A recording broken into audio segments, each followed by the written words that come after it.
Do you believe that a cloud could devour people? This cloud, hovering over a canyon in California, hadn't moved for 3 days until it began raining coins. At a remote horse ranch in California, Jack and his father were feeding the horses. His father was the owner of this ranch, and all their ancestors made a living by taming horses. After talking to his father, Jack took out his phone to contact his sister about coming home for dinner. However, when he looked down at his phone, it had inexplicably turned off. Suddenly, an eerie sound emanated from the sky, followed by numerous pieces of metal falling to the ground. Jack turned to look at his father, only to see him slumped motionless on the horse's back. He had barely taken a few steps before collapsing to the ground. This bizarre accident claimed his father's life. Strangely, the pre-mortem examination revealed that his father had died from coins falling from the sky and penetrating his skull. Even more peculiar was the fact that a metal key was stuck in the horse's rear. Following his father's passing, the ranch's business deteriorated. Jack's sister, Anna, tried to persuade him to sell the ranch and pursue other ventures. However, Jack knew that the ranch was his father's passion and was reluctant to let it go, insisting that he would persevere in running the ranch. That night, a depressed Jack suddenly noticed an unidentified object swiftly passing overhead,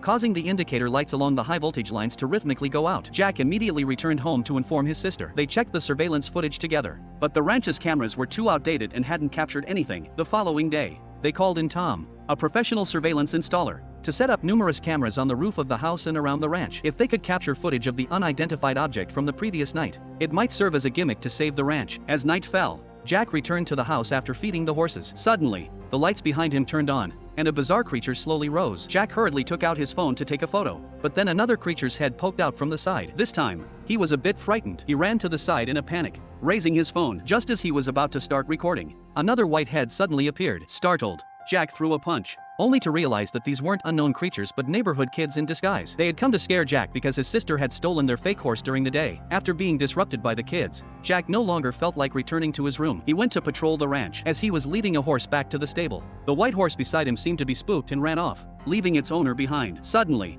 a tornado appeared, accompanied by a gust of flying dust. The fake horse his sister had stolen during the day, along with the ribbons attached to it, flew into the sky as if being devoured by a monster deep within the white clouds. Jack watched in astonishment. At this moment, something was faintly visible within the cloud layer. He hurriedly ran towards the house and saw a disc-shaped object hovering at the doorway. Jack didn't dare go out. Once the object flew away, he rushed to the computer to check the surveillance footage. Unfortunately, a praying mantis was perched on the camera lens, and the surveillance hadn't captured anything. The next day, Tom showed up uninvited and told the siblings that he had discovered something strange. Since the surveillance could be accessed remotely, Tom had occasionally glanced at it and noticed that the video on the screen had started fast-forwarding. In the footage, there was a white cloud that remained fixed in one position. This scene led them to speculate that an alien spacecraft might be hidden inside. However, the presence of a stationary white cloud alone wasn't enough to prove anything. To clearly capture the alien spacecraft, Tom readjusted the surveillance and aimed it at the sky once more. Meanwhile, Jack accidentally discovered a flyer for David's amusement park performance, scheduled for that very afternoon.